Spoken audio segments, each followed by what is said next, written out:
Hey there, I'm Steve Jones. I work for Pipe Wrench here in Knoxville, and I'm an HVAC technician. All right, so I wanted to work at Pipe Wrench because I'd always heard that they were the best.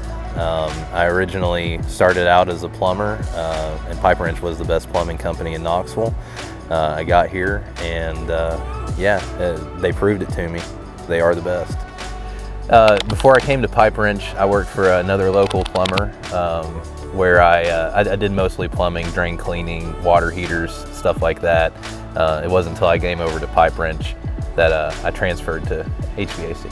So I love meeting new people. Every day it's someone new, and my old customers. You know, I see customers every day that I've known for four years now.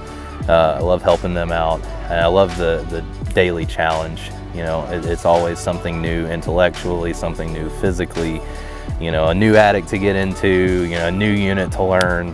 It's just always changing. Okay, so outside of work, I like to go hiking with my wife. You know, we're pretty close to the Smokies here, as well as like northern Georgia and stuff like that, so we like to get out and hike. I go fishing with some buddies every once in a while. Great fishing down here in East Tennessee. So mostly just getting outdoors and enjoying life.